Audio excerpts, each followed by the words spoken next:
ಎಷ್ಟು ಲೀಡ್ ನಲ್ಲಿ ಗೆಲ್ತೀನಿ ಅನ್ನುವಂತ ನಂಬಿಕೆ ಇದೆ ಬಿ.ವೈ. ರಾಘವೇಂದ್ರ ಅವರಿಗೆ?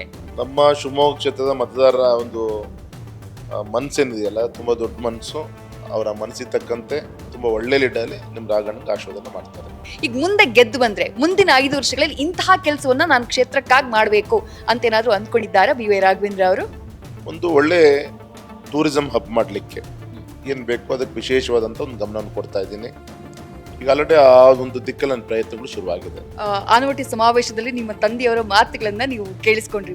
ನಿಮ್ಮ ರಾಘಣ್ಣ ಕೇಂದ್ರದಲ್ಲಿ ಸಚಿವನ ಆಗ್ಬೇಕೋ ಬೇಡವೋ ಅನ್ನುವಂಥ ಪ್ರಶ್ನೆಯನ್ನ ಜನರ ಮುಂದಿಡ್ತಾರೆ. ನಿಮಗೂ ಆ ಆಸೆ ಇದೆಯಾ ಸರ್? ನನ್ನ ಯೋಗ ಇವತ್ತು ಮೊದಲನೇ ಬಾರಿಗೆ ನಮ್ಮ ತಂದೆ ಬಾಯಲ್ಲಿ ಈ ಮಾತನ್ನು ನಾನು ಕೇಳಿರೋದು. ಫಸ್ಟ್ ಟೈಮ್ ನನಗೆ ಆಶ್ಚರ್ಯ ಆಯಿತು.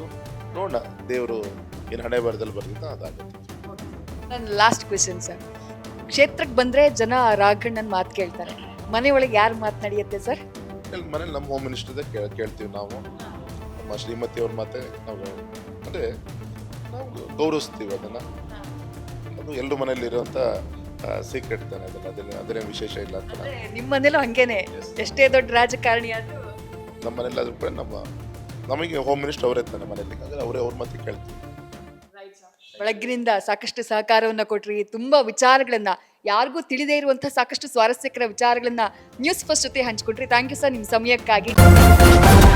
ನ್ಯೂಸ್ ಫಸ್ಟ್ ನಿರ್ಭೀತಿಯಿಂದ ನಿಮ್ಮ ಪರವಾಗಿ.